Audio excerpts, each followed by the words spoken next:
right now and press the bell icon. Never miss an update. स्वागत है आप सभी का मेरे यूट्यूब चैनल स्टडी प्लस में। और आज आपके बीच में लेके आया हूँ यहाँ पर वीडियो का एक टेस्ट पेपर, ठीक है, अनसॉल्व टेस्ट पेपर। इसमें हम बात करेंगे 100 प्रश्नों की। इसमें हम 100 जिसमें हम 20 की हिंदी और 40 की उत्तराखंड और 40 की जीएस और रीजनिंग मैथ्स की हम यहाँ पर बात करेंगे, ठीक है। तो चलिए शुरू करते हैं इसको। और अपना जो आंसर है वो भी गेस आप मेरे साथ कर सकते हैं। अपने नंबर कितने हैं वो आप कमेंट बॉक्स में कमेंट कर सकते हैं, ठीक है। तो इसमें जो मैक्सिमम जो नंबर हैं, मतलब जो है इसमें 70 प्लस बहुत बेस्ट स्कोर रहेगा, ठीक है। तो यहाँ पर ध्यान देना आपको कितने बनते हैं, ठीक है। चलिए तो शुरू करते हैं इसको। अगर आपको कोई प्रश्न में डाउट लगता है तो आप अगर कोई प्रश्न में है तो कमेंट आप कर सकते हैं, ठीक है। चलिए तो पहला प्रश्न है, वलय शब्द का वलय शब्द जो होता है उसका अर्थ को चिन्हित कीजिए, ठीक है। तो वलय शब्द का जो अर्थ होता है उसको चिन्हित करना है। इसका जो सही आंसर है ये हो जाएगा बी, गोलाकार घेरा, ठीक है। वलय हम देखते हैं ना, वृक्ष की खाल, तो वृक्ष के हम वलय गिनते हैं, तो वलय का मतलब क्या होता है, गोल घेरा, ठीक है। अगला है, बेमेल शब्द का चयन कीजिए। तो बेमेल शब्द का चयन आपको करना है। बेमेल शब्द के चयन में पहला आभूषण है, अलंकार है, जेवर है, तो इसको बेमेल शब्द नागर हो जाएगा। इन तीनों का मतलब क्या होता है, आभूषण होता है, ठीक। अगला है, कन्नड़ का शब्द किस भाषा परिवार से है। कन्नड़ का शब्द जो है वो द्रविड़ भाषा परिवार से है, तो यह दक्षिण भारत की भाषा परिवार है। कन्नड़ कर्नाटक में ज़्यादा बोली जाती है। अत्याधुनिक अत्युक्ति का सर्वाधिक उपयुक्त अर्थ है। अत्युक्ति का जो सर्वाधिक उपयुक्त अर्थ हो जाए ये हो जाएगा किसी चीज़ को बढ़ा चढ़ा कर कहना, ठीक है। क्या कहना, बढ़ा चढ़ा कर किसी चीज़ को पेश करना। अगला हो जाएगा, तीन लोक से मथुरा न्यारी। तीन लोक से मथुरा न्यारी का अर्थ क्या है। इसका अर्थ होता है सबसे निराला, ठीक। अगला प्रश्न हो जाएगा, जहाँ वाक्य की गति अंतिम रूप ले ले, विचार के तार टूट जाएं, वहाँ किस चिन्ह का प्रयोग किया जाता है। तो वहाँ पर जहाँ पर वाक्य की गति अंतिम रूप ले लेगी तो वहाँ पर आप पूर्ण विराम का उपयोग करोगे, ठीक है। अगला है, मुझे कल, ये शुद्ध वाक्य आपको बताना था, त्रुटि कौन सी है। मुझे कल 2 किलो लीची खरीदने हैं, वाक्य में त्रुटि है, ठीक है। तो इसका सही आंसर जो हो जाएगा सी, लीची खरीदने हैं, नहीं लीची खरीदनी है। अगला जाएगा, राम ने कहा कि मैं घर जाऊंगा कौन सा वाक्य है, ठीक है। तो इसका सही आंसर हो जाएगा संज्ञा उपवाक्य, ठीक है। ये जो संज्ञा सर्वनाम होते हैं इनके उपवाक्य होते हैं, ठीक है। वाक्य एक प्रकार होता है, तो इसका अर्थ हो जाएगा संज्ञा उपवाक्य। अगला है, रिक्त स्थान भरना। दृष्टि राष्ट्रीयता का आधार है, तो जो होता है इसका सही आंसर 9 का 1, धर्मनिरपेक्ष दृष्टि राष्ट्रीयता का आधार होती है। 10वां है, मुख्य अतिथि के सम्मान में यह आयोजन किया गया। इस वाक्य में जो रेखांकित शब्द है सम्मान में, इसमें कारक बताना है। तो इसमें कारक जो है वो है मैं पर अधिकरण होता है, ठीक है। तो इसका सही आंसर क्या हो जाएगा, अधिकरण। अगला है, वह खा रहा था, मैं खा रहा था कौन सा काल है, मतलब वह खा रहा था, मैं खा रहा था कौन सा काल है। तो वह खा रहा था जो होता है वो अपूर्ण भूतकाल। अगर इसमें लिखा होता कि वो खा चुका है, तो खा चुका था या चुका है, तो वो पूर्ण भूतकाल होता है। तो यहाँ पर अपूर्ण भूतकाल होता है ऐसा मतलब भूतकाल में जिसमें कार्य का पूर्ण होने का बोध ना हो, उसमें क्या होता है, अपूर्ण भूतकाल। तो यहाँ पर खा रहा था, अब कार्य पूरा नहीं हुआ है, ठीक है। अगला है, समूहार्थक शब्द को चिन्हित कीजिए। समूहार्थक शब्द क्या होगा इसमें से, तो समूहार्थक शब्द को चिन्ह करना है। समूहार्थक शब्द जो है इसमें है स्तवक। स्तवक का मतलब होता है गुलदस्ता मतलब जैसे जिसमें हम फूल वगैरह रखते हैं, तो गुलदस्ता जो होता है हमेशा फूलों का गुच्छा होता है, तो समूहवाचक हुआ, ठीक है। अगला है, शुद्ध वर्तनी चुनिए। शुद्ध वर्तनी इसमें से कौन सी होती है। तो शुद्ध वर्तनी ऐसा लिखा था, ऊपरी लिखित, ठीक है, ऊपरी लिखित। अगला है, जल प्राण पुत्र किस शब्द का निगार्थी है। तो जल प्राण पुत्र की शब्द के निगार्थी वो है जीवन के, ठीक है। जल ही जीवन है, ठीक है, तो पता ही है। पुत्र को भी जीवन की संज्ञा दी गई है, ठीक है। तो अनेकार्थी शब्द हैं। अगला है, जो धरती फोड़कर जन्मता है। तो जो धरती फोड़ता जन्मता है उसके लिए 1 वर्ड है वो होता है आपका उद्भिज। उद्भिज जो होता है धरती फोड़ के जन्मता है, ठीक है। यहाँ पर स्वयंभू जो होता है वो स्वयं से उत्पन्न होता है, ठीक है। तो यहाँ पर ये इसका आंसर नहीं होगा, तो इसका सही आंसर क्या हो जाएगा, उद्भिज, ठीक है। अगला है, लंबी योग साधना से उसका ओजस्वी चेहरा देखते ही बनता था, वाक्य में रेखांकित शब्द है उसका विलोम शब्द क्या होगा। ठीक है, तो इसका विलोम शब्द जो होगा वो होगा कांतिहीन। ठीक है, ओजस्वी का जो विलोम शब्द होता है वो होता है कांतिहीन। अगला है फूल का पर्यायवाची नहीं है। यहाँ पर आपको बताना है कि फूल का पर्यायवाची नहीं है। तो फूल का पर्यायवाची तनुजा नहीं है, तनुजा मतलब पुत्री होता है। ठीक है, अगला है पूर्णेंदु सा मुख खिल गया, पंक्ति में कौन सा अलंकार है। ठीक है, पूर्णेंदु सा मुख खिल गया, तो इसका जो सही आंसर हो जाएगा उपमा अलंकार। ठीक है, क्या हो जाएगा इसका सही आंसर, वो हो जाएगा आपका उपमा अलंकार, क्योंकि उपमा यहाँ पर किसकी दी जा रही है, फूल सा। ठीक है, पूर्णेंदु सा मुख खुल गया, सॉरी, तो पूर्णिमा की तरह हो गया, तो यहाँ पर सा आया है। तो सा यहाँ पर जो होता है, कई बार देखना आप, इसकी पकड़ होती है उपमा अलंकार की, सा कभी आ गया बीच में तो उपमा अलंकार माना जाता है। ठीक है, अगला है आपका 19वां, सरकारी पत्र में जब अपने समक्ष या अधीनस्थ कर्मचारी को सामान्य संदेश प्रेषण के लिए लिखा गया पत्र सरकारी पत्राचार में, ठीक है, क्या कहलाता है। तो इसका सही आंसर हो जाएगा वो होता है ज्ञापन। क्या कहलाता है, ज्ञापन कहलाता है। अगला है 20वां प्रश्न, अन्वेषण का शुद्ध संधि अनुच्छेद क्या है, संधि विच्छेद क्या है। ठीक है, तो अन्वेषण का जो सही संधि विच्छेद है वह अनुधन एषण होता है। ठीक है, क्या होता है, अनुधन एषण अन्वेषण। ठीक है, तो ये और ये आपके 20 प्रश्न थे। ठीक है, हिंदी के। अब हम बात करते हैं यहाँ पर उत्तराखंड। तो पहले हम 20 उत्तराखंड यहाँ पर शुरू करेंगे, यहाँ पर डिस्कस करेंगे, 20 हम बाद में डिस्कस करेंगे। ठीक है, टोटल 40 ही हैं उत्तराखंड। ठीक है चलिए, मुंशारी का प्राचीन नाम क्या था। तो मुंशारी को प्राचीन समय में तिक्सेन कहते थे। ठीक, क्या कहते थे, तिक्सेन। अगला है यहाँ पर गोविंद बल्लभ पंत द्वारा काशीपुर में प्रेम विद्यालय की स्थापना की गई थी। ये की गई थी सन 1914 के आसपास। ठीक है, कब की गई थी, सन 1914 में ही की गई थी। अगला है पहाड़ चोर उपन्यास जो है किसकी प्रसिद्धि करती है, एक पहाड़ चोर का किताब है, यह किसकी प्रसिद्धि करती है, तो यह लिखी है सुभाष पंत ने। अगला है यहाँ पर 24वां, तिलू रौतेली का जन्म किस वर्ष हुआ था। ठीक है, तिलू रौतेली का जन्म जो माना जाता है वो 1661 ईस्वी में माना जाता है। ठीक है, तिलू रौतेली को क्या बोलते हैं, गढ़वाल की झांसी की रानी बोला जाता है। तिलू रौतेली को रामू रजवार नामक कच्चूर शासक ने, कच्चूरी एक व्यक्ति था रामू रजवार, उसने इसको नयार नदी के पास नहाते वक्त पीछे से मतलब क्या कहते हैं, धोखे से उसको मार दिया था। ठीक है, अगला जो है 25, गौरभंजन उपनाम से किसे जाना जाता है। तो यहाँ पर दो वर्ड हैं, एक गौरभंजक होता है, एक गौरभंजन है। तो दोनों जो वर्ड हैं, दोनों में एक में क है लास्ट में, एक में नौ है। ठीक है, तो यहाँ पर जो इसका उत्तर है यह है महिपति शाह। अगर गौरभंजक होता तो माधव सिंह भंडारी होता। अगला है 26, आपातकालीन सेवा योजना 108 की शुभारंभ कब किया गया। ठीक है, आपको पता है 108 जो है हमारी आपातकालीन सेवा है, जब कहीं पर भी कोई दुर्घटना घटती है तो 108 जो एम्बुलेंस नंबर है हमारी वो पहुंचती है। तो इसकी शुरुआत कब की गई थी। ठीक है, तो ये 108 हुई थी 2008 में। ठीक है, इसकी शुरुआत 2008 सन में की गई थी। अगला है बुरो संग नामक गढ़वाली रचना की रचनाकार किस रचनाकार की रचना है। ठीक है, तो बुरो संग जो गढ़वाली रचना है ये लिखी गई है हर्षपुरी द्वारा। ठीक है, किसके द्वारा लिखी गई है, हर्षपुरी। अगला है गढ़वाल मंडल का मुख्यालय कहाँ स्थित है। गढ़वाल मंडल का मुख्यालय जो स्थित है यह स्थित है आपका पौड़ी में। ठीक है, कोटद्वार। अगला है निम्नलिखित में से कौन सा दून या दूण, ठीक है, जिसको हम दून बोलते हैं, कोसी और बौर नदी के तट पर बसा हो, बौर नदी के तट पर नहीं होगा यहाँ पर, के मध्य बसा हुआ है। ठीक है, यानी कोसी और बौर नदी के मध्य पर बसा हुआ है, दोनों के बीच में बसा हुआ है। ठीक है, तो इसका सही आंसर जो हो जाएगा 29 का, ये हो जाएगा कोटा दून। ठीक है, पाटली और कोटा दून दोनों ही नैनीताल में है ये। ठीक है, तो पाटली दून जो है आपका वो कोसी और रामगंगा के किनारे बीच में बसा हुआ है। अगला है आपका गांधी जी द्वारा किस आश्रम में वीरचंद सिंह को गढ़वाली उपाधि से सम्मानित किया था। ये हम सब जानते हैं, वीरचंद सिंह को गढ़वाली उपाधि गांधी जी ने दी थी। तो उनको यह पावनार आश्रम में बुलाया गया था, वहीं पर इनकी मुलाकात हुई थी, और वहीं पर पावनार आश्रम जो है वहीं पर इनको क्या दिया गया था, गांधी जी द्वारा वीरचंद सिंह गढ़वाली को गढ़वाली उपाधि दी गई थी। अगला है चंपावत और पिथौरागढ़ को जोड़ने वाला दर्रा है। चंपावत और पिथौरागढ़ को कौन सा दर्रा जोड़ता है। ठीक है, तो इसका सही आंसर हो जाएगा लास्पा दर्रा। लास्पा दर्रा चंपावत और पिथौरागढ़ को जोड़ता है। ठीक, अगला है आपका उत्तराखंड राज्य में कितना प्रतिशत भाग पर्वतीय है। लगभग कितना प्रतिशत भाग जो है यह पर्वतीय है, तो है 86.07%। अगला है उत्तराखंड की भाबर पेटी में निम्न में से किस प्रकार की जलवायु दशाएं हैं।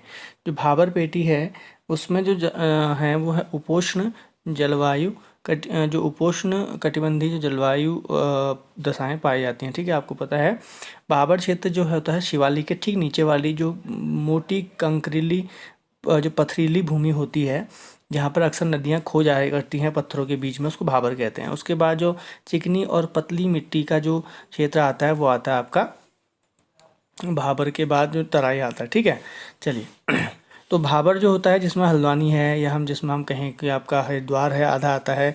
ठीक है, तो ऐसे क्षेत्र जो होते हैं आपके वो क्या होता है उपोष्ण कटिबंधीय होते हैं। ठीक है, उपोष्ण। अगला है हनुमान गंगा किसकी सहायक नदी है। हनुमान गंगा हनुमान गंगा किसकी सहायक नदी है। ठीक है, तो इसका सही आंसर जो हो जाएगा 34 का वो हो जाएगा यमुना नदी। ठीक है, यमुना की सहायक नदी है। अगला है किस झील की आकृति अश्वखुर के समान है। ठीक है, तो किस झील की आकृति अश्वखुर के समान है, इसका हो जाएगा सातताल। ठीक है, खुरपाताल का हम इसलिए नहीं कहेंगे क्योंकि खुरपाताल का जो है वो जानवर की खुर के समान लिखा हुआ है, और सातताल जो है वो अश्वखुर में घोड़े के खुर के समान माना जाता है। ठीक है, दोनों में अंतर है। खुरपाताल तो जानवर के खुर के समान खुरपाताल मानी जाती है, और सातताल जो है वो अश्वखुर के समान मानी जाती है। ठीक है, परीक्षा वाणी में साफ साफ दिया हुआ है, आप वहाँ पर भी देख सकते हैं। अगला, किस ताल के मध्य सुंदर प्लेटों से सुसज्जित एक टापू है जो लिंग के रूप में सूर्य की रोशनी में भव्य दिखाई पड़ता है। ठीक है, तो यह है लिंगा ताल। ठीक है, तो लिंगा ताल में यह जो टापू लिंगा ताल के मध्य में स्थित है। ठीक, अगला है देवरिया ताल स्थित है। देवरिया ताल जो है वो रुद्रप्रयाग में स्थित है। ठीक है, अगला है मैक्तोली ग्लेशियर कहाँ है। ठीक, तो मैक्तोली ग्लेशियर है बागेश्वर। कहाँ है मैक्तोली, बागेश्वर। सुंदरडुंगा भी बागेश्वर में ही पड़ता है। ठीक है, अगला है स्थानीय लोगों द्वारा टमाटर के विकल्प के रूप में प्रयोग किया जाने वाला पौधा। ठीक है, यानी कि इसके छोटे छोटे टमाटर इसमें लगते हैं, आपने देखोगे छोटे छोटे से टमाटर लगते हैं, पहाड़ी टमाटर से बोला जाता है। तो ये है अमेस। ठीक है, अमेस पौधा होता है जो यूज किया जाता है। ठीक है, आप इसको देख सकते हैं, परीक्षा वाणी में दिया हुआ है। अगला है जड़ी बूटियों के संरक्षण के लिए जिलेवार भेषज सहकारी संघ की स्थापना कब की गई। तो इसका सही आंसर जो हो जाएगा ये हो जाएगा आपका सन 1980।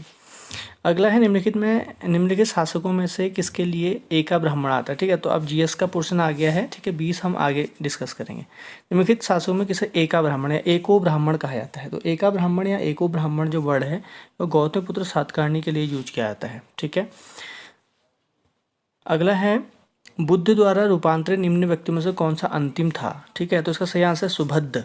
सुभद्द जो था इसमें बुद्ध द्वारा अंतिम वैसा व्यक्ति है जिसको बौद्ध धर्म में दीक्षित किया गया। ठीक, ये अंतिम उनके मरने से पहले। आनंद जो था ये उनका बहुत प्रमुख एक शिष्य था, जिसके कहने पर इन्होंने संघ में महिलाओं की अनुमति संघ में मतलब महिलाओं को आने की अनुमति दी थी। इससे पहले संघ में मतलब बौद्ध संघ में महिलाओं की अनुमति नहीं दी गई थी। अगला है निम्नलिखित में से किसका मकबरा भारत से बाहर है। ठीक है, तो यहाँ पर जो मकबरा है वो है जहांगीर का। जहांगीर का मकबरा जो है वो लाहौर में रावी नदी के तट पर है। उसके बेटे के समय पर यानी कि शाहजहाँ के समय पर इसको बनाया गया था। अगला, निम्नलिखित में से कौन सा जैविक संसाधन नहीं है। तो यहाँ पर 44 का जो जैविक संसाधन नहीं है ये हो जाएगा शुद्ध जल। ठीक है, बाकी कोयला, पेट्रोल, मछली दोनों क्या हैं, जैविक संसाधन है। अगला है करीबा बांध निर्मित है। तो करीबाबाद जो निर्मित है जोम्बेजी नदी अफ्रीका में है, तो वहाँ पर यह जोम्बेजी नदी पर है। बहुत पूछे आते हैं, करीबाबाद है आपका। ठीक है, जोम्बेजी नदी पर, और ऐसे जायरे नदी के बारे में है। ऐसे बहुत से बांध हैं अफ्रीका के, 3 या 4 बांध हैं, ये बहुत ज़्यादा पूछे जाते हैं। ठीक है, नील नदी पर भी जो बांध है, जैसे असवान बांध हैं, ऐसे बहुत से बांध हैं जो वहाँ पर पूछे जाते हैं। अगला, निम्नलिखित में से कौन सा एक भारतीय संविधान के अंतर्गत आपात की घोषणा का आधार नहीं हो सकता है। ठीक है, बहुत अच्छा क्वेश्चन है। तो यहाँ पर संविधान में अंतर्गत उद्घोषणा का आधार नहीं हो सकता, यानी कि हम इनमें से ऐसा कौन सी वो यहाँ पर शब्द हैं जिनके आधार पर हम आपात की स्थिति लागू नहीं कर सकते हैं। तो इसका सही आंसर हो जाएगा डी, आंतरिक अशांति। इसको हटा दिया गया, इसकी जगह पर सशस्त्र विद्रोह को रख दिया गया है। पहले यही था, आंतरिक अशांति हुआ करता था 1975 में जब इंदिरा गांधी द्वारा आपातकाल लगाया गया था, तो उस समय आपातकाल का आधार था आंतरिक अशांति। ठीक है, और उन्होंने बिना पूछे मंत्रिमंडल को बिना सूचित किए ही इसको लगा दिया गया था। ठीक है, राष्ट्रपति को कह के लगवा दिया गया था। तो बाद में जब जनता सरकार आई तो जनता सरकार ने आंतरिक अशांति शब्द को हटा दिया। ठीक है, और उसके बाद क्या, सशस्त्र विद्रोह। तो अब हम आंतरिक अशांति के नाम पर हम मतलब हमारी सरकार आपातकाल नहीं लगा सकती है। सशस्त्र विद्रोह के आधार पर और बाह्य आक्रमण के आधार पर और युद्ध के आधार पर इसको लगाया जा सकता है। ठीक है। आपातकाल की उद्घोषणा 352, 356, 360। ठीक है, ये आप जानते हो 360। तो इस प्रकार से हम इसको 3 प्रकार से आपात उपबंध कह सकते हैं। 365 में भी दिया गया है। ठीक है। अगला है सूची 1 और सूची 2 को आपस में मिलाना है आपको। सूची 1 में है कार्यक्रम और सूची 2 में है कब ये शुरू हुए थे। ठीक है। तो यहाँ पर इसका 47 का है, ये हो जाएगा आपका, देखो तो इसमें हो जाएगा ए का हो जाएगा 3, ये आता है 1999 में। कौन? स्वर्ण जयंती ग्राम स्वरोजगार योजना। ठीक। उसके बाद बी का हो जाएगा 1, ये हुआ था आपका 1997 में शहरी रोजगार योजना। इसका है तीसरे का है 2 और राष्ट्रीय ग्रामीण स्वास्थ्य मिशन ये हुआ था सन 2005 में। ठीक है। तो इसका आंसर है सी वाला 3, 1, 2, 4। ठीक है। चलिए आगे देखते हैं। सेबी अधिनियम कब पारित हुआ था? सेबी अधिनियम पारित हुआ था सन 1992 में। सेबी की स्थापना जब आएगी तो आप करोगे 1988। ठीक है। सेबी की स्थापना 1988 में हुई थी, लेकिन उसका सेबी का जो अधिनियम पारित हुआ था 1992 में उसको अधिनियमित किया गया था। अगला है पारिस्थितिकी पदछाप। ठीक है। ये किसके माप की इकाई है? पारिस्थितिक पदछाप के माप की इकाई क्या है इसमें से? तो इसका सही आंसर हो जाएगा ए, भूमंडलीय हेक्टेयर। ठीक है। अगला है निम्नलिखित में से किसमें पॉलिटिक्स इन इंडिया पुस्तक लिखी थी? ठीक है। पॉलिटिक्स इन इंडिया जो पुस्तक है यह लिखी गई थी रजनी कोठारी द्वारा। ठीक है। बहुत फेमस यह पुस्तक है। अगला है इंडियन होम रूल सोसाइटी स्थापित की गई थी। तो इंडियन होम रूल सोसाइटी जो स्थापित की गई थी, यह स्थापित की गई थी आपके सन 1905 में। ठीक है। मैं होम रूल लीग की बात यहाँ पर नहीं कर रहा हूँ। ठीक है। होम रूल लीग जो होम रूल सोसाइटी है, इसकी स्थापना लंदन में कृष्ण वर्मा ने की थी। ठीक है। श्याम जी कृष्ण वर्मा ने। ठीक है। तो उन्होंने यहाँ पर की थी और ये लंदन में की गई थी, इंडिया से बाहर। ठीक है। मैं होम रूल लीग की बात नहीं कर रहा हूँ, होम रूल लीग 1916 ही है। उसके बाद है 52, भारत के संविधान में मौलिक कर्तव्य कितने हैं? तो भारत के संविधान में जो मौलिक कर्तव्य हैं वो 11 हैं। पहले 10 थे प्रारंभ में, बाद में फिर एक और जोड़ा गया था। ठीक है। इसके बाद है केरल में प्रथम साम्यवादी राज्य सरकार का गठन किया गया था। केरल में प्रथम साम्यवादी सरकार का जो गठन किया गया था, ठीक है, यह किया गया था सन 1957 में। अगला प्रश्न है राष्ट्रीय केला अनुसंधान केंद्र कहाँ है? राष्ट्रीय केला अनुसंधान है त्रिची, तमिलनाडु में। ठीक है। तो ये कुछ फेमस चीज़ें हैं, जैसे केला अनुसंधान पूछा जाएगा आपसे। ठीक है। चावल अनुसंधान पूछा जाता है, आलू अनुसंधान केंद्र आलू का पूछा जाता है। इस प्रकार से 2-3 है ये। ठीक है। तो राष्ट्रीय केला अनुसंधान का है त्रिची, त्रिची है तमिलनाडु। अगला है अवध राज्य का ब्रिटिश राज्य में विलय कब हुआ था? अवध राज्य का ब्रिटिश राज्य में विलय किया गया था सन 1856 में। आपको पता है कि डलहौजी आया था 1848 में। डलहौजी आया, डलहौजी जब आया तो उसने एक नीति अपनाई जिसको बोलते हैं हड़प नीति। हड़प नीति के आधार पर उसने बहुत से ऐसे राज्यों पर को हड़पा जिन्होंने अपने बच्चे गोद लिए थे। उन्होंने गोद लिए हुए प्रथा को समाप्त कर दिया था और उनके राज्य को हड़प लिया था। ठीक है। इसमें जैसे झांसी हो गया, जैसे सतारा हो गया, ऐसे बहुत से थे। उन्हीं में से एक था अवध। अवध जो था इसको कुशासन के आधार पर उसने अपने ब्रिटिश राज्य में मिला लिया। अवध जो आपका लखनऊ वाला क्षेत्र आज है, तो उस समय कहा गया कि भैया अवध में जो है वो शासन अच्छे से नहीं चल रहा है, कुशासन का आरोप लगाया और अंत में जाते जाते सन 1856 में वो चला गया था। 1856 में जाते जाते उसने अवध को भी अपने राज्य में मिला लिया। ये जो थी हड़प नीति के आधार पर मिलाया गया था। अगला निम्नलिखित में से किस देश में गदर पार्टी की स्थापना हुई थी? गदर पार्टी की स्थापना सैन फ्रांसिस्को में हुई थी, आप जानते हो, जो यूएसए में है। और ठीक है, तो गदर पार्टी और गदरनामा समाचार पत्र में निकाला था। लाला हरदयाल का नाम इसमें आपने सुना होगा कई बार, बहुत फेमस है, उन्होंने इसकी स्थापना की थी। अगला जो आता है ये है भारत में लिग्नाइट कोयले में सर्वाधिक जमाव। ठीक है। लिग्नाइट कोयले का सर्वाधिक जमाव कहाँ पाया जाता है? तो इसका जो सही आंसर हो जाएगा 57 का, ये हो जाएगा आपका तमिलनाडु। ठीक है। तो लिग्नाइट कोयला सर्वाधिक जमाव भारत में तमिलनाडु में पाया जाता है। ठीक है। अगला है निम्नलिखित में से भारत में निम्नलिखित बंदरगाहों में से कौन सा एक ओडिशा तट पर है? ठीक है। तो ये बंदरगाह दिए गए हैं, आपको बताना है कि इसमें से कौन सा ओडिशा तट पर है। तो है पारादीप। पारादीप कहाँ है? उड़ीसा में। विशाखापट्टनम आंध्र प्रदेश में है। मुंबई महाराष्ट्र में हो गया। हल्दिया गुजरात में हो गया। ठीक है। अगला है आपका निम्नलिखित में से कौन एक वित्तीय निम्नलिखित में से कौन एक वित्तीय समावेशन की प्रक्रिया की सफलता में बाधक है? ठीक है, तो इसका सही आंसर हो जाएगा उपयुक्त सभी।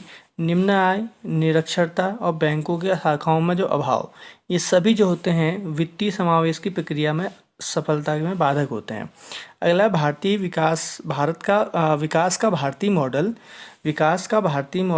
किसके हितों की सुरक्षा करता है? तो इसका सही आंसर हो जाएगा सी, व्यक्तियों की भी और राज्य की, दोनों की सुरक्षा करता है।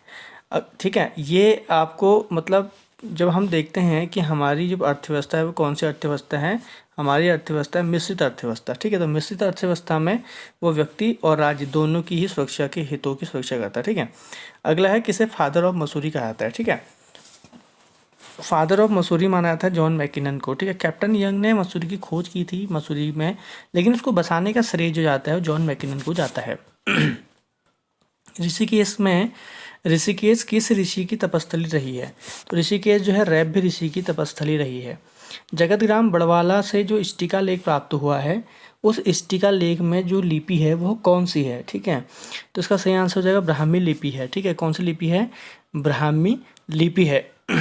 ठीक है, और जो अशोक की है वो प्राकृतिक लिपि में है। अगला है छबरा आंदोलन संबंधित है। छबरा आंदोलन संबंधित है कोका कोला प्लांट से। देहरादून में कोका कोला प्लांट लगाने के विरोध में जनताओं द्वारा इसका विरोध किया गया था, क्योंकि वहाँ पर बहुत से वन्य और बहुत से पेड़ कटान होने वाले थे, तो इसलिए वहाँ पर जनता द्वारा कोका कोला प्लांट के विरोध में छबरा आंदोलन इसको कहा जाता है। ठीक है, अगला है कनिंघम के अनुसार श्रीनगर को किस राजा ने बसाया था? तो कनिंघम के अनुसार, जो कनिंघम थे, ए कनिंघम, ठीक है, तो उनके अनुसार महिपति शाह ने इनको बसाया था। लेकिन महिपति शाह का आधार, उनका कहने की जो बात है उसका कोई आधार नहीं मिलता है। वो 1358 के आसपास की बात करते हैं वो, जबकि महिपति शाह उस समय नहीं थे। ठीक है, वैसे अजयपाल का ही जो नाम आता है, उन्होंने इसको बसाया था माना जाता है, बट कनिंघम की बात कर रहे हैं तो यहाँ पर महिपति शाह सही आंसर है। ठीक है, अगला है गंगोत्री की शीतकालीन पूजा किस मंदिर में होती है? गंगोत्री की शीतकालीन पूजा होती है मार्कंडेय मंदिर में। ठीक है, गंगोत्री की जो मुखवा में मार्कंडेय मंदिर है वहाँ इसकी पूजा होती है। ठीक, अगला है उत्तरकाशी जिला किस संसदीय क्षेत्र में आता है? जो उत्तरकाशी जिला है यह टिहरी गढ़वाल के संसदीय क्षेत्र में आता है। ठीक है, आपको पता है कि टोटल 5 हमारी उत्तराखंड में 5 जो है लोकसभा की सीटें हैं। ठीक है, तो इसमें जो टिहरी संसदीय क्षेत्र में क्या आता है हमारा, ये आता है उत्तरकाशी जिला। ठीक है, अगला है गढ़वाल का मिनी कश्मीर किसे कहते हैं? गढ़वाल का मिनी कश्मीर कहते हैं उर्गम घाटी को। किसे कहते हैं? उर्गम घाटी को। ठीक है, मैं यहाँ पर ये जो हर्सिल और जो चोपता हैं ये दोनों स्विट्जरलैंड कहे जाते हैं। ठीक है, अगला है रम्माण उत्सव को कब यूनेस्को ने विश्व धरोहर घोषित किया था? रम्माण उत्सव को 2 अक्टूबर सन 2009 को विश्व धरोहर घोषित किया गया था। रम्माण उत्सव आपको सलूर डुंगरा गांव में, ये चमोली में इसका आयोजन किया जाता है। सॉरी, इसमें क्या होता है कि जो रामायण के पात्र होते हैं उनका मुखौटा लगा के ये जो पहाड़ी रामायण के रूप में इसका प्रयोग किया जाता है। ठीक है, अगला है 70 क्वेश्चन, केदार मंदिर समिति का मुख्यालय कहाँ स्थित है? केदार मंदिर समिति का मुख्यालय है उखी मठ में। ठीक है, अगला है सरला बहन का जन्म कहाँ हुआ था? सरला बहन का जन्म इंग्लैंड में हुआ था। ठीक है, कहाँ हुआ था इसका जन्म? सरला बहन का जन्म हुआ था इंग्लैंड में, इंग्लैंड की थी। ठीक, अगला है महिला उत्तराखंड की प्रथम महिला कुलपति होने का गौरव किसे प्राप्त है? तो उत्तराखंड की पहली महिला कुलपति होने का गौरव जो प्राप्त है ये है आपका सुशीला डोभाल को। अगला है विश्वेश्वर दत्त सकलानी को इंदिरा प्रियदर्शनी पुष्यमित्र पुरस्कार किस वर्ष से सम्मानित किया गया था? तो इसका सही आंसर जो हो जाएगा 73 का, और ये है आपका सन 1986। ठीक है, तो प्रश्न अच्छे लग रहे हैं, ठीक है, तो आप लाइक कीजिए, शेयर कीजिए और चैनल को सब्सक्राइब कीजिए। अगला है लोहिया हेड परियोजना किस नदी पर है? लोहिया हेड परियोजना शारदा नदी पर है जो उधमसिंह नगर में स्थित है। ठीक है, अगला है 2011 के अनुसार राज्य की औसत लिंगानुपात क्या है? तो 2011 की जनगणना के अनुसार राज्य का औसत लिंगानुपात है 963। अगला है भारत का पहला नेचुरल फाइबर सेंटर कहाँ बनाया जा रहा है? तो इसका सही आंसर है 76 का, ये है आपका अल्मोड़ा। उत्तराखंड में पहली बार कश्मीरी केसर की शुरुआत किस जिले में की गई? यानी कश्मीरी केसर को कहाँ उगाया जा रहा है? तो इसका भी सही आंसर हो जाएगा अल्मोड़ा। ठीक है, इसका सही आंसर क्या है? अल्मोड़ा है। अब है 78 उत्तराखंड का पहला इको पार्क कहाँ बनाया गया? ठीक है, तो इसका सही आंसर जो हो जाएगा 78 का, ये हो जाएगा बी नैनीताल में, ठीक है, कहाँ बनाया गया, नैनीताल में। अगला है 79, चरक संहिता में उत्तराखंड क्षेत्र को कहा गया है। तो चरक संहिता में उत्तराखंड को क्या कहा गया है, वानस्पतिक बगीचा। अगला है खड़िया के लिए प्रसिद्ध रंगार गांव व रीरा गांव की जनपद में स्थित है। तो इसका सही आंसर जो हो जाएगा 80 का हो जाएगा सी, टिहरी में, ठीक है। खड़िया जो है देहरादून में पाया जाता है और बागेश्वर में पाया जाता है, लेकिन ये जो गांव है रंगार गांव और रीरा गांव ये टिहरी में है। अगला है गिल्ड एज्ड में विपणु संबंधित है, यानी गिल्ड एज्ड बाजार किससे संबंधित है। तो उसका सही आंसर हो जाएगा 81 का, ये हो जाएगा सरकारी प्रतिभूतियों के व्यापार से। अगला है कप्पा और डेल्टा नाम दिए गए हैं। कप्पा और डेल्टा जो नाम दिए गए हैं ये दिए गए हैं भारत में पाए जाने वाले कोरोना वेरिएंटों को, ठीक है। अगला है भारतीय संविधान सभा के अंतिम जीवित सदस्य टी.एम. कल्याणन का कितने वर्षों में निधन हुआ है। अभी एकमात्र जीवित सदस्य थे टी.एम. कल्याणन, जिन्होंने जो थे भारतीय संविधान सभा के जो 1946 में बनाई गई थी, आपको पता है, जिसने हमारा संविधान बनाया था। तो भारतीय संविधान सभा में जो सबसे छोटे उम्र के सदस्य थे उस समय, इनके अभी हाल ही में 101 वर्ष में इनका निधन हो चुका है। कंप्यूटर की समस्त सूचनाएं या आउटपुट देखने के लिए किस डिवाइस का प्रयोग किया जाता है, और इसका सही आंसर है मॉनिटर। अगला है कंट्रोल यानी कि CTRL प्लस शिफ्ट और ऑल्ट ALT को कौन सी कुंजियाँ कहते हैं। तो इसका सही आंसर हो जाएगा मॉडिफायर कुंजियाँ, ठीक है। अगला है पहला कंप्यूटर माउस किसने बनाया था। तो ये थे डगलस एंजल बर्ड, ठीक है। अगला है जब कई कंप्यूटरों को एक ही जगह पर जोड़ना होता है तो उसे क्या कहा जाता है। तो जब एक ही जगह पर जोड़ना है तो लेन से हम उसको जोड़ते हैं, ठीक है, जब एक ही जगह पर जोड़ना है, ठीक है। वाइड एरिया नेटवर्क जो होता है वो उसको हम इंटरनेट बोलते हैं, जो अलग अलग देशों से हम सूचनाएं प्राप्त करते हैं। लेकिन लैन का होता है लोकल एरिया नेटवर्क, यानी कि पास में रखे कंप्यूटर को एक साथ जोड़ना है।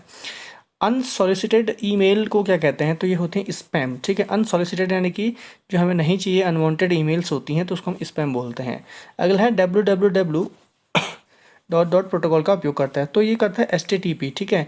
आप कभी भी जब कोई भी साइट खोलो तो उसमें HTTP करके लिखा होता है और उसमें S लिखा होता है, ठीक है। फिलहाल S तो बाद में लगाया गया सिक्योरिटी, इसका मतलब जिसमें S लगा होता है बहुत सिक्योर है, बट नॉर्मली जो प्रोटोकॉल होता है हाइपर टेक्स्ट टर्मिनल प्रोटोकॉल ही उसको बुलाया जाता है। तो इसका सही आंसर B है, ठीक है, याद रखना। .xls ये जो एक्सटेंशन होता है इसका प्रयोग किन फाइलों में किया जाता है। तो इनका प्रयोग किया जाता है एक्सेल फाइलों में, ठीक है। किसमें क्या आएगा, एक्सेल। हर फाइल का एक एक्सटेंशन होता है, इसी एक्सटेंशन से कंप्यूटर उन फाइलों को पहचानता है कि हमें उसको किस में खोलना है। जैसे .pdf होगा तो आपका PDF होता है तो PDF फाइल्स बनी होती हैं और उन PDF फाइलों को क्या करेगा, सीधे सीधे आपका एक्रोबैट रीडर में खोलेगा। ऐसे ही आपका क्या कहते हैं .xls होगा तो इसका मतलब वो सीधे सीधे किस में खोलेगा, इसको एक्सेल में खोलेगा, ठीक है। तो वर्ड का होता है, ठीक है, जैसे वर्ड का होता है, जैसे आपका कहते हैं .mp3 होता है, .png होता है, .mppg होता है। तो इस प्रकार से हर फाइल का एक एक्सटेंशन होता है। हमारे जो विंडो 7 जो विंडो 8 या विंडो 10 हम जो भी यूज करते हैं, हर फाइल का एक एक्सटेंशन होगा। विदाउट एक्सटेंशन कोई भी फाइल नहीं होगी, क्योंकि अगर कोई ऐसी फाइल होगी तो कई बार आप देखते हो कि फाइल बनी होती है और उसमें चिन्ह ऐसा बना होता है, वो उसको खोल ही नहीं पाता। क्यों नहीं खोल पाता, क्योंकि वो उसको पहचान ही नहीं पाता कि इसको कौन सा एप्लीकेशन में खोलना है। तो इसलिए हर फाइल का एक एक्सटेंशन होता है और उसी एक्सटेंशन और उस फाइल को खोलने के लिए एक अलग से एप्लीकेशन होती है, ठीक है। तो ये जो एक्सटेंशन होता है ये किसका होता है, एक्सेल। अब कभी भी एक्सेल की फाइल में जाना, उसको राइट क्लिक करना, उसमें .xls जरूर लिखा होगा। अगला है 15वीं जनगणना 2011 का नारा क्या था। तो उसका नारा था हमारी जनगणना हमारा भविष्य। अगला है आपका भारत का पहला तरंग विद्युत संयंत्र कहाँ लगाया गया है, विझिंगम में लगाया गया है, जो विझिंगम केरल में स्थित है, ठीक है। अगला है अब आते हैं यहाँ पर रीजनिंग में। सुनीता लड़कियों की पंक्ति में दोनों छोरों से 11 स्थान पर है, उस पंक्ति में कितनी लड़कियां हैं। तो टोटल 11 + 11 और -1 कर दो, 11 दूनी 22 और 21। तो इसका सही आंसर क्या हो जाएगा, 21। अगला है एक दिन शाम को सूर्यास्त से पहले दोनों मित्र रमन और अर्जुन आमने सामने बैठने बातचीत कर रहे थे। यदि रमन की परछाई ठीक उसकी बाईं ओर पड़ रही हो ठीक है, तो अर्जुन किस दिशा के मुँह करते हुए, ठीक है। अगर दो आमने सामने बैठे हैं तो हम उसको ऐसा बैठा देते हैं, ठीक है। तो इसमें क्या है कि एक दिन शाम को सूर्यास्त से पहले, सूर्यास्त तो होने वाला है और इसमें रमन की परछाई ठीक उसके बाईं ओर पड़ रही है। तो यहाँ नीचे को मुंह कर रहा है तो उसका बाईं ओर कहाँ को होगा, यहाँ को होगा। सूरज यहाँ को डूब रहा है, सूरज यहाँ को डूब रहा है, यहाँ को। तो इसका मतलब जो नीचे वाले का मुँह होगा वो उत्तर को होगा। ये नीचे को दक्षिण है, ये उत्तर है। तो अर्जुन का मुँह कहाँ को होगा, उत्तर दिशा में ही होगा। तो 94 का क्या होना चाहिए, सी। अगला है रघु तथा बाबू जुड़वा हैं और बाबू की बहन रीमा है। रीमा का पति राजन है। रघु की माँ लक्ष्मी है, लक्ष्मी का पति राजेश है, तदनुसार राजेश का रंजन से क्या रिश्ता है। ठीक है, तो रघु और बाबू जुड़वा हैं, बाबू की बहन रीमा है। ठीक है, इसकी बहन क्या है, रीमा हो गई। रीमा का पति जो है वो राजन है और रघु की माँ लक्ष्मी है। ठीक है, इन दोनों की माँ क्या हो गई, लक्ष्मी हो गई। ठीक है, अब इन दोनों की माँ लक्ष्मी है, लक्ष्मी का पति राजेश है। ठीक है, इसका पति है राजेश। ठीक है, राजेश हो गया, तो राजेश का रंजन से क्या संबंध हो गया। ठीक है, तो यहाँ पर तो सिंपल सी बात है, वो उसका क्या हो जाएगा, ससुर हो जाएगा। ठीक है, यहाँ भी राजेश का रंजन से क्या हो जाएगा, उसका ससुर हो जाएगा। ठीक है, रीमा का पति राजन है। ठीक है, तो सिंपल सी बात है, इसका ससुर होगा। अगला है आपका 95 का सी। 96 का आप देखो, यहाँ पर इसको फिट बैठना ये होता है। ठीक है, जैसे कि इसमें क्या होता है कि यहाँ पर आप तो डबल बी है, बी से पहले ए है, सिंपल सी बात है, तो डबल बी है तो डबल ए भी होगा। तो यहाँ पर सिंपल सी बात है कि यहाँ पर बी के यहाँ बी आएगा और यहाँ पर ए आएगा। ठीक है, फिर यहाँ पर ए आएगा, ठीक, फिर यहाँ पर बी आएगा, तो यहाँ पर जो है आपका बी ए बी। 97 वाला देख लेते हैं हम। यहाँ पर बहुत इजी है, कुछ नहीं है यहाँ पर 97 का। ये 5 का स्क्वायर है, ये 6 का स्क्वायर है, दोनों को जोड़ दिया तो 11 हो गया, 6 5 11। ये 7 का स्क्वायर है, 9 का है, 9 7 16 हो गया। ये 4 का स्क्वायर है, ये किसका हो जाएगा, 8 का स्क्वायर, तो 8 4 12। इसका सही आंसर 97 क्या हो जाएगा, ए हो जाएगा। ठीक है, अगला है, यदि वहाँ की 5वीं तिथि को मंगलवार है तो माह के तीसरे शुक्रवार के 3 दिन बाद कौन सी तिथि होगी। 5वीं तिथि को शुक्रवार है। ठीक है, तो 5वीं तिथि को शुक्रवार, तो सबसे पहले देखो कि आप यहाँ पर 1 तारीख को कौन सा दिन है। ठीक है, तो 5वीं तिथि को शुक्रवार है, तो 1 2 3 4 5। ठीक है, तो 5वीं तिथि शुक्रवार है, तो फिर इसका मतलब क्या होगा कि इससे पहले जो ये 5 को शुक्रवार है, तो 4 को क्या होगा, बृहस्पतिवार होगा, और 3 को क्या होगा, बुधवार होगा, और 2 को क्या होगा, मंगलवार होगा, और 1 को क्या होगा, सोमवार होगा। ठीक है, 1 2 3 4 5। ठीक है, तो देखो मंडे, ट्यूसडे, वेडनेसडे, थर्सडे और फ्राइडे। 5 को शुक्रवार, सॉरी 5वीं को मंगलवार है। एक मिनट है, यहाँ पर एक रहा है 5वीं को, सॉरी मंगलवार है। ठीक है, तो यहाँ पर 1 2 3 4 5 लिख लो। ठीक है, सिंपल से, अगर आपको वैसे नहीं आते, ट्रिक भी होती है इसकी, बट आपको कोई ट्रिक लगाने की जरूरत नहीं है, आराम से कर सकते हो। मंगलवार है किसने, ये ट्यूसडे है। ठीक है, ये आपका क्या होगा, मंगल है, तो ये मंडे हो जाएगा, ये संडे हो जाएगा। ठीक है, ये संडे हो गया। अब इसके बाद ये कहते हैं जो संडे हो गया, तो इसके बाद सैटरडे हो गया, और इसके बाद फ्राइडे हो गया। तो 1 तारीख को फ्राइडे था, इसका मतलब अगले फ्राइडे कब आएगा, 15 तारीख को आएगा। फिर आप नहीं, सॉरी, दूसरा अगला 8 को आएगा, उसके बाद तीसरा शुक्रवार कब आएगा, 15 तारीख को आएगा। ठीक है, तो 15 तारीख को तीसरा शुक्रवार आएगा, तो फिर 3 दिन बाद कह रहा हो, तो 3 जोड़ दो, 18, 18 के बाद 19वीं तारीख होगी। सिंपल सी बात है, क्या होगी, 19वीं तारीख होगी। अगला है, प्रत्येक 12 घंटे में घंटे तथा मिनट की सुइयाँ कितनी बार एक दूसरे विपरीत होती है। तो एक दूसरे के जो विपरीत होती हैं, ये होती हैं 11 बार लगभग। ठीक है, 11 बार होती है, और 24 घंटे में 22 बार हो जाती है। ठीक है, 5 सदस्यों वाले परिवार की औसत आयु 33 वर्ष है। ठीक है, तो औसत आयु है तो छोटा सा दिन, ठीक है, 33 इंटू 5 कर लो आप, इसका जितना निकलेगा वो देख लेना। 3 पंजे 15, 3 पंजे 15 16। ये 5 सदस्यों की औसत आयु टोटल निकलेगी 165। सबसे छोटा सदस्य 9 वर्ष का है। प्रत्येक परिवार के सदस्यों की औसत आयु सबसे छोटे सदस्य के जन्म से ठीक पहले कितने वर्ष थी कह रहा है। ठीक है, तो कितने वर्ष से, ठीक है, आप 9 वर्ष का है वो, उसमें 9 घटा दो और 4 जो है उनसे गुणा कर दो, बाद में आपस में घटा दो, तो ये इसका उत्तर निकल जाएगा। बट मैं इसका उत्तर आपको बता देता हूँ, सिंपल सी बात है, आप आराम से कर लोगे, बहुत ईजी है ये। ठीक है, नहीं आए तो मुझसे बाद में आप पूछ सकते हो। तो ये 100 का जो है इसका ए है, 30 वर्ष आएगी इसकी। देखो, पहले इनकी औसत आयु निकाल दो, इसमें से 9 घटा दो। ठीक है, उसके बाद 4 जो आएगी उसको 4 सदस्यों से गुणा कर दो, क्योंकि उसको पैदा होने से पहले ही निकालनी है ना, बस हो गया, तो आपके आंसर निकल जाएगी। तो उसका जो छोटे सदस्य के जन्म से ठीक पहले कितने वर्ष थी पूरे परिवार की, तो उसको घटा दोगे तो 30 वर्ष इसमें आएगा। ठीक है ना, बहुत ईजी है। तो यह होता यूकेएसएससी से संबंधित, यानी कि वीडियो वीपीडीओ। ऐसा नहीं है मैंने यहाँ पे वीडियो वीपीडीओ लिखा है तो इसके बाद किसमें, ये जीएस जो है आपकी, ये पीसीएस लेवल की है, क्योंकि आपको पता है कि जो वीडियो में है ये ग्रेजुएशन लेवल का है। तो ग्रेजुएशन लेवल का है, तो इसमें पेपर में जो जीएस आएगी वो आपकी पीसीएस लेवल की आनी है। ऐसा तो आगे नहीं, हल्का तो देगा नहीं। ठीक है, पेपर तो यहाँ पर आपके उत्तराखंड के जो भी एग्जाम होते हैं, सब्जेक्ट वाइज को छोड़ दो, सब्जेक्ट के अलावा जिसमें जीएस पूछी जाती है उसमें सबसे इंपॉर्टेंट, सब भी में इंपॉर्टेंट है ये प्रैक्टिस सेट। ऐसा नहीं है कि आप सिर्फ एक में करोगे। ठीक है, इसमें कोई प्रश्न डाउट है, कोई प्रश्न समझ में नहीं आ रहा है, कमेंट अभी भी कर सकते हो, कमेंट अलाउ है। ठीक है, तो मिलते हैं नेक्स्ट वीडियो में बहुत जल्द। यहाँ पर 1 लाइनर सीरीज चल रही है मेरी, उस 1 लाइनर सीरीज को आप देख सकते हो। आपका रिवीजन करने के लिए, क्योंकि इस समय बहुत से लोग ऑनलाइन पढ़ रहे हैं, बहुत से लोग नहीं पढ़ पा रहे हैं, तो उनका रिवीजन नहीं हो पा रहा है, इसलिए यहाँ पर फ्री में रिवीजन कराया जा रहा है। तो अभी रिवीजन क्लास जो है मेरी वन लाइनर है, तो वो अभी चल रही हैं, उनकी लिंक आपको डिस्क्रिप्शन में मिल जाएगा। तो मिलते हैं नेक्स्ट वीडियो।